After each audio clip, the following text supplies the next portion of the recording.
Welcome back to Coffee and Conversation. For all you Audie fans, he's asleep on one of the new chairs across the room. In fact, that one chair that he has taken for himself, I haven't even had a chance to sit in it yet. Like, not once, because that's now Audie's chair. It's identical to the chair next to it, but this one is his. And the other one can be mine because Audie has decided. The cat food wars are still going strong. My kitchen looks like a bomb went off in it. I have 9 separate boxes of cat food, all lined up. I think we have a winner. It is a pureed tilapia and chicken canned food. And Audie has never willingly eaten canned food before, but because it was a puree, and he seems to be doing better with purees, he doesn't get sick. He doesn't. I'm trying to find a delicate way to say he doesn't barf it up all over the house, but it's not coming to me. The pureed foods seem to be sitting better on his tummy. So when I found a puree food, actually, I wasn't the one who found it. It was somebody who works for Chewy who recommended it to me. I decided we should give it a try, see if he likes it. And the problem with Audie is he likes almost anything for a couple of bites, then he wants something different. It's not like, oh, I love this and I will eat the entire bowl. No, he will eat 2 or 3 spoonfuls of it, and then it has to be something new and different. 2 or 3 teaspoons of food is not enough to fill his tummy. So for the past several days, I have been opening box after box. It's like, ooh, let's try this one. A couple of spoonfuls of this, a couple spoonfuls of something else. Audie is enjoying the daylights out of this because, hey, more food is better. I'm starting to lose patience a little. I have discovered that if I put a couple of spoonfuls of a certain food, whatever it is, and then a couple of spoonfuls of another food right next to it, and he has that immediate choice, he seems to be doing better. But I've had a lot of you make suggestions. Here we go. I guess he knew we were talking about him. A lot of you have made suggestions. The reality is, and it's hard to accept this, but my bad boy is getting old, and it is very common for older cats to have digestion issues. They're just not able to process food the way they used to. And that's what Audie is facing now. So I would give him anything if he would hold it down in his tummy, simply because I don't want him, going without just because it's making him sick. But we are finding our way through this gradually. As I say, I've got a really good contender, and there are a few treat-style foods that he likes. Audie can actually eat treats instead of food. I've done the research.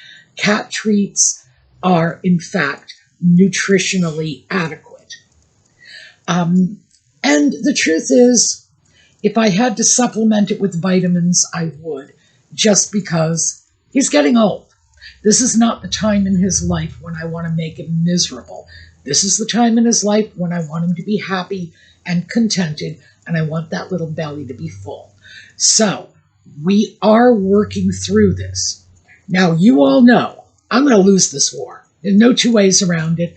Audie always wins the cat food war, but I feel like I'm making progress, and I think maybe, if I play my cards right, I can probably sue for terms when he wins. So, he will say, no, I will have this and this alone. And I might be able to say, yes, but I'll give you 2 of those if you take 1 spoonful of this. That's what I'm hoping for. But it's been interesting. And Audie is enjoying all the extra attention he's getting from this. My kitchen, oh, it is a mess. I'm going to have to go in this weekend and start sorting this stuff out and try to find places to house all of these various cat foods. Because, yes, cats don't fall. I just wanted to point that out to you. Cats do not fall down. So, yeah, I need to find some place to store all this stuff. But so far, so good. And he's getting the food he likes. So right now, he's being reasonably cooperative. All right. We spent far too much time on the Audie news. We're going to take a quick look at the intro, and we'll be right back.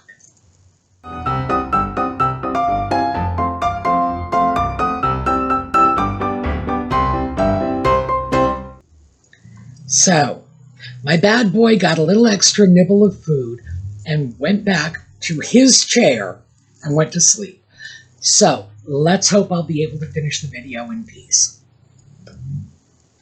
Given the fact that we are approaching the end of October, seasons are changing, and as you know, I'm pulling sweaters out to get them into my closet, so I will be wearing them. I thought maybe it's about time we revisited some fabric care issues. Now, for me, my winter fabrics are wool and silk. The reason for this is they are both very insulating, and quite frankly, a silk undershirt and a wool sweater, oh, that'll keep you toasty warm. But keep in mind that wool and silk are both pretty good all-season materials. They tend to keep you cooler in the summer and warmer in the winter. But that, I don't know what to say about that. I will wear wool socks all summer long. But will I wear a wool sweater in August when it's 90 degrees? No, not even close. My summer fabrics are cotton and linen. And the difference between cotton and linen and wool and silk, well, there are a lot of differences, but I'm going to focus on one today.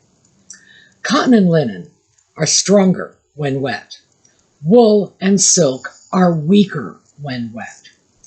It's one of the reasons that people very often prefer cotton to all other natural fibers, because, yeah, you can throw that into the washer, beat the tar out of it. You can bleach it. You can use harsh laundry detergents, and a good cotton item, we're not talking cheap, short staple, fast fashion cotton items. We're talking about a good quality cotton item. It's going to come out just fine. Really is. Linen, same thing. In fact, linen and cotton both improve with washing. My bed sheets are cotton. I will not go over to linen bed sheets. I will never go away from my cotton sheets, because the more often they are washed, the softer and silkier they get. So I don't even like them when they're new. I need them to be about 6 or 8 months old before I really like these sheets. And that is the reason. The cotton and linen fibers, well, they're plant-based as opposed to wool and silk. So they tend to do better when they are very well hydrated. Plants, yeah. You know, it's like we don't need to be rocket scientists to work that one out. So they cope with harsh washing very well. Wool and linen, not so much. Now, do wool and, I'm sorry, I said wool and linen. I mean wool and silk. Pardon my slip. Wool and silk, they require more care. They are more delicate.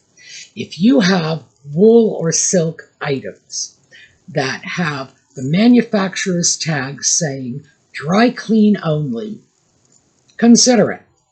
You know, like seriously, that's probably going to be your safest choice.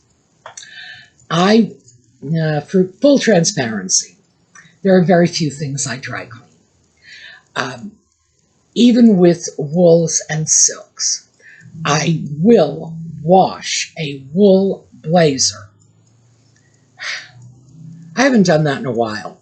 These days, I tend to just take them to the dry cleaner because I'm lazy and it's easier.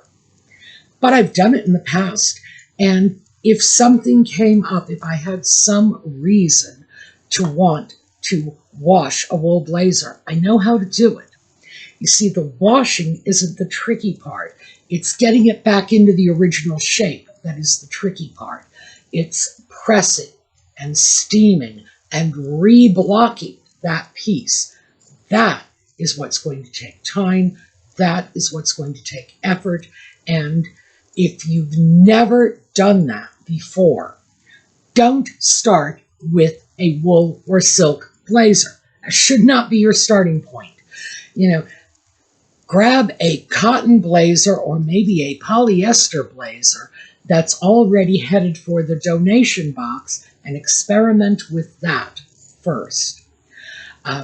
Because frankly, even though I say, sure, I'll do it myself, I have had my fair share of laundry disasters just from my own arrogance saying, oh, I can do this. How hard can it be? Well, yeah, sometimes it's really hard.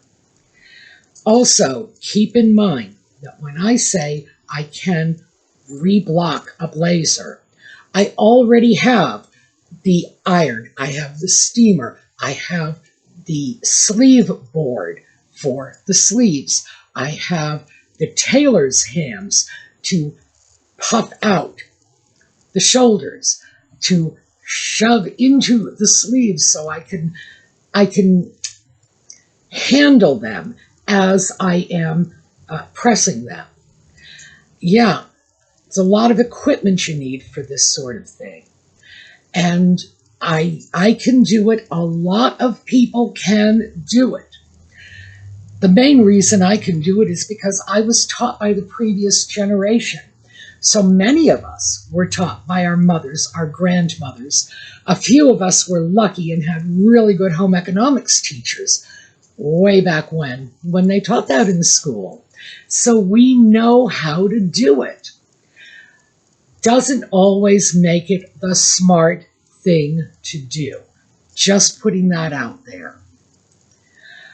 If it's not a blazer, when it comes to wool items, or a hand-painted silk piece, and again, this is when it comes to silk, I will wash it. I will wash this sweater.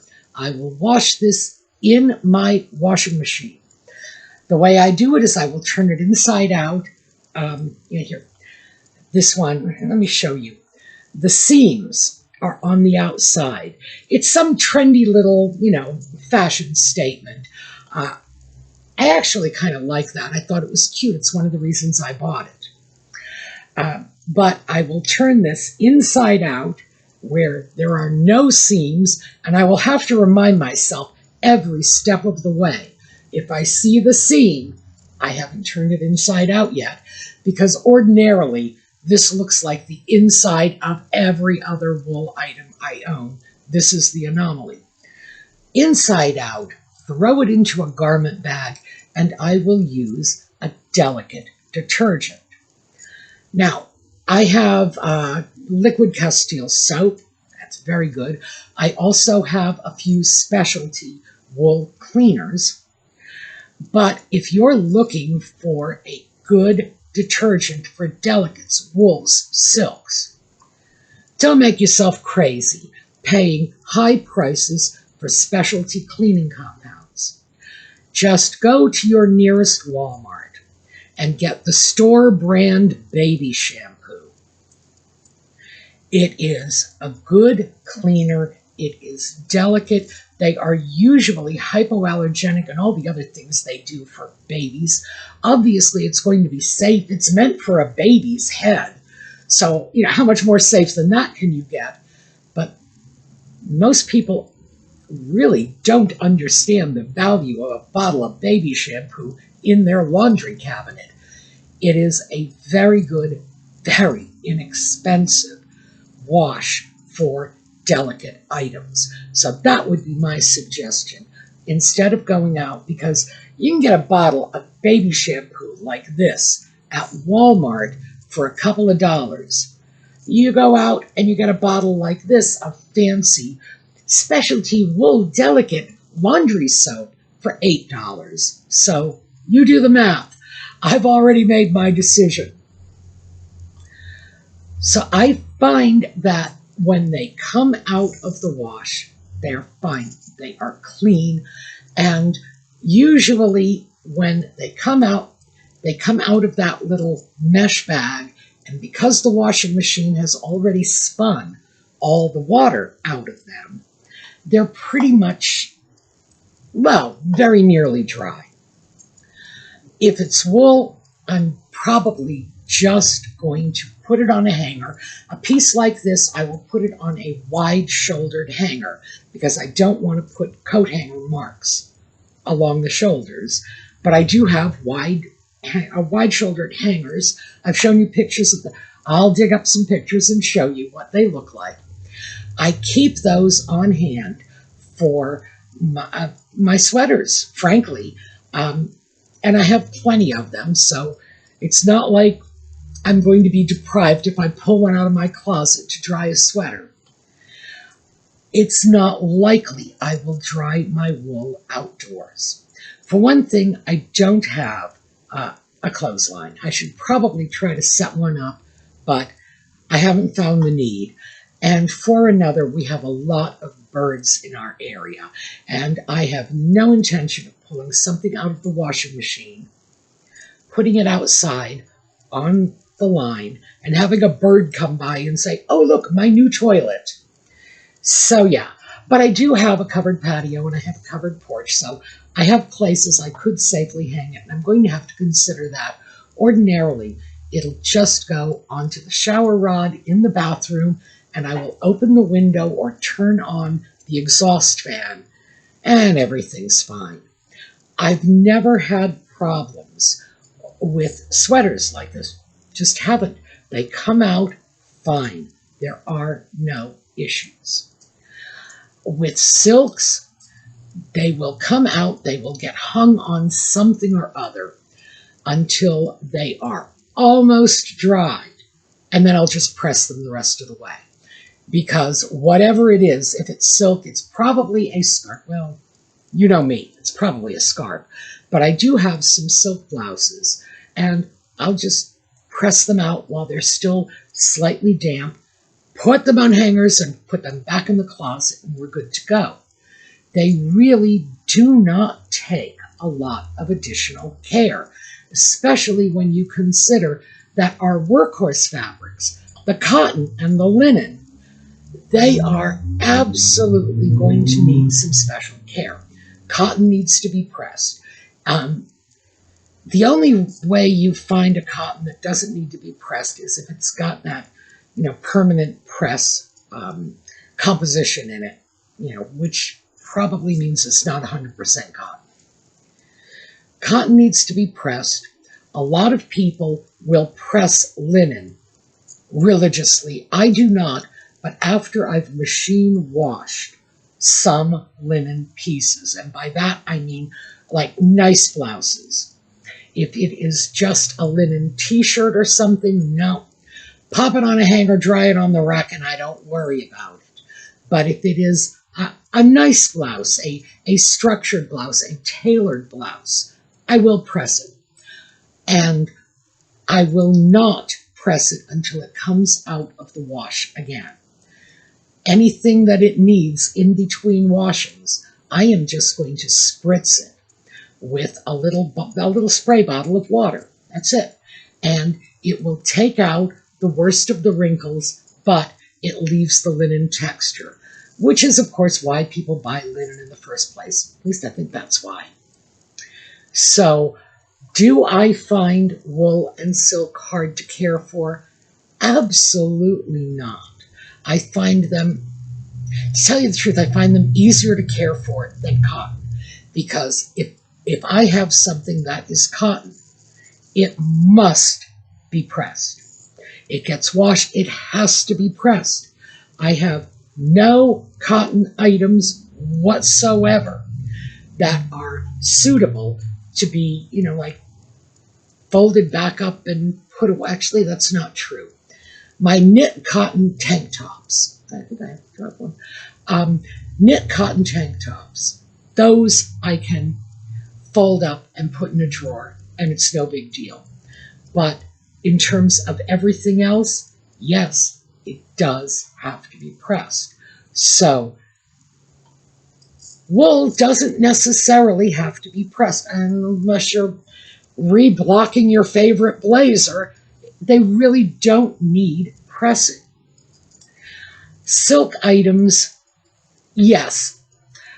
Coming out of the wash, I would say yes. But here, let me show you this. And you've seen this before. This is just a silk scarf with something like this. And this is a little wrinkle because I've been tying it in knots and the cat's been crawling on it. Something like this, I can simply put this on a hanger, spritz it with that same water bottle, and it is going to be fine. It does not need to be pressed, the way I have to press a cotton dress shirt. And it's going to be absolutely fine. I think part of this is that wool and silk are essentially animal-based products. And yeah, for the sake of argument, we're going to have to call a silkworm an animal, because it's certainly not a rock or a plant. Cotton and linen are plant-based items, so they are fundamentally different. When we start to look at the care, I would have to say that for me, there is no deterrent in the care that wool and silk need. Yes, occasionally they are going to have to be dry cleaned. The thing is, that wool blazer that might one day need to be dry cleaned is probably going to last you 20 years, maybe longer. So yeah, it's going to have to be dry cleaned once in a while. Meanwhile, take a look at other items in your closet and ask yourself, are they going to need to be dry cleaned? For the most part, the answer is going to be no, because by the time you need to dry clean them, you're ready to throw them out or donate them. So I feel this is just something that makes logical sense. So, other tricks. Am I going to wash this when I take it off? No, I am not. You do not need to wash wool every time you wear it. Wool has antimicrobial properties. It is basically self-cleaning. That is the truth. I know that sounds bizarre. You're probably thinking, oh no, Sue believes in magic. Yeah, I kind of believe in wool magic because it doesn't retain odors to begin with. And the only time a piece like this is going to go into the wash is if I've spilled something on it, if I have a physically visible stain. Otherwise, gosh, I can go 5 or 6 wearings without having to wash it. Now, that was a really hard thing for me to wrap my head around when I first started wearing wool, particularly with my wool socks, because I was one of those people that I would go to the gym in a pair of socks. I would get up and wander around the house with a pair of socks on, take it off, change it into a different pair of socks to go to the gym. Then when I would come home from the gym, I would change those socks again. I think my peak was 4 or 5 pair of socks a day. I would never put on a pair of socks I had already worn. That was too creepy for me. It took me a long time to get used to the fact that that's all well and good when you're talking about cotton socks, but wool socks are inherently different. Same thing with wool sweaters. And eventually I just started to figure it out, that wool plays by different rules. Do I have to wash this everywhere? No, I don't. I will probably wash this particular sweater, I would say perhaps over the course of the winter. I will wear it maybe once a month, so that's going to be 5 or 6 wearings. Yeah, at the end of that, I'm going to wash it. I'm certainly going to wash it before I pack it away for the summer. But am I going to wash it every time? No. If I spill something on it, am I going to wash it? Yes, absolutely. If it picks up an odor, which it never has, none of my wool pieces have ever picked up odors, but if it picks up a strange odor, yes, I will wash it.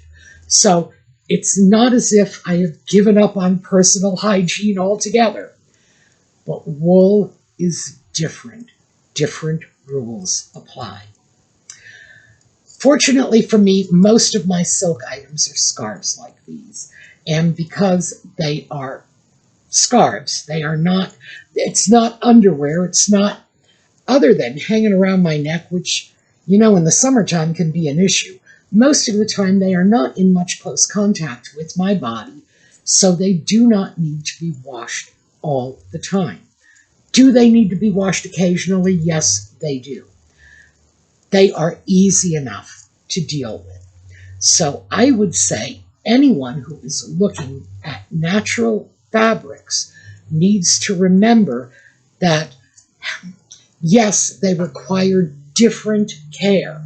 Yes, you have to think about the care you're giving the items. Do they require more care? Not necessarily. Absolutely not necessarily. And yes, it may be true that you can throw a polyester blouse in the washer, pull it out, throw it in the dryer, and it'll be good to go in 2 hours, right? How long does it? Yeah, I'm figuring 2 hours, maybe an hour to play around in the washer and an hour to play around in the dryer. I could be overestimating that because I don't machine dry a lot of my clothing. On the other hand, after 5, 6, 8, 10 washings, is it still going to look nice? I don't know. Most polyester things, I would say, look like crap before they ever hit the washer. So, am I convinced they are going to be fantastic after a half dozen washes? No, not even close. So, it's certainly something to factor into your decisions.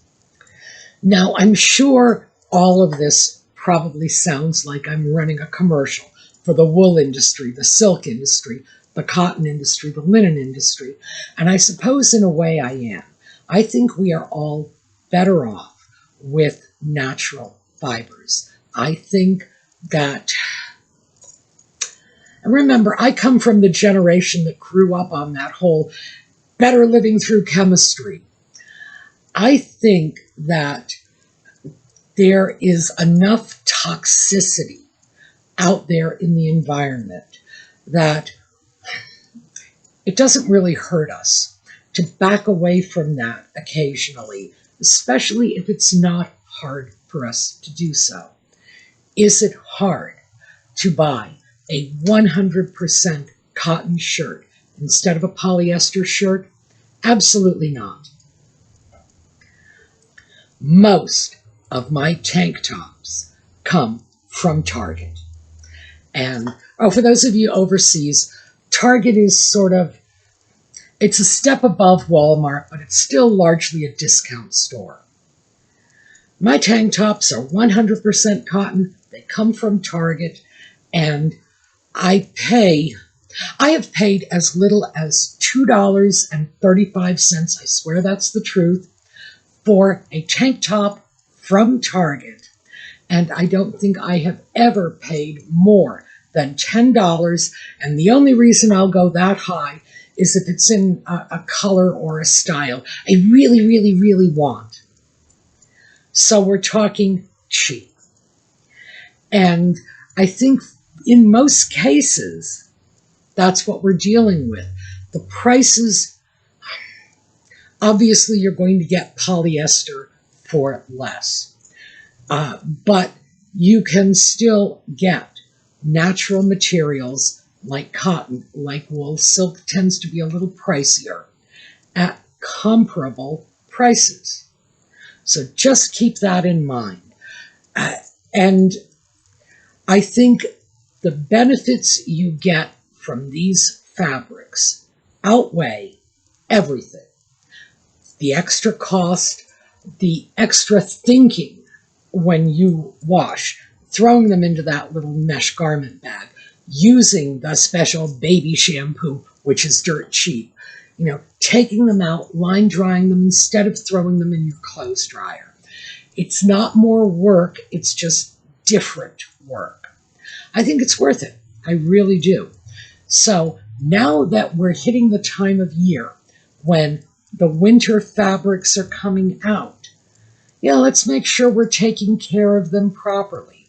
Let's make sure that if we are going to the bother of paying a little extra money to get a nice wool sweater, if we are thinking through the process of cleaning the sweater in the little garment bag and so on, we need to be preserving the longevity of the garment if we can. Because, they are, in general, and I will not deny this, a little more expensive. Are they a lot more expensive? No, absolutely not. Because, come on, you know me, I'm a bargain hunter. If this sweater costs $200, I was going to say what I buy it, but I already shared with you, I did in fact buy a sweater for $174 once. That is the most expensive sweater I bought. And yes, I did that. Designer label, my bad. I shouldn't have done it. I truly should not have done that. But other than my occasional little slips every now and then, I'm a bargain shopper. If there's going to be a way to get a wool sweater for the same price I can get an acrylic sweater, I'm going to do it. I believe this one was $60. I'll look it up for you, and I'll make a little note on the video. But I believe this one was $60, and if so, it's one of the more expensive wool shirts I have. Most of the time, if I'm going anywhere near $60 or over, it's because it's cashmere or baby alpaca or something else that just caught my fancy that I probably shouldn't have bought and I probably paid too much for. But absolutely, I consider it worth it. Not everybody is going to feel the same way, but here's the thing. If you do have wool pieces, if you have cashmere, if you have the baby alpaca, if you have the silk, it pays to just take care of it properly so that you don't just have it today. You have it tomorrow, the next day, next year, 10 years from now. Because remember, the cost is not what you pay for the item. That is just some abstract figure. Your real cost is the cost per wear. So if you have a very expensive sweater, but you wear it once a week, every week, throughout the winter season for 5 years, it could cost you less than your favorite t-shirt or tank top.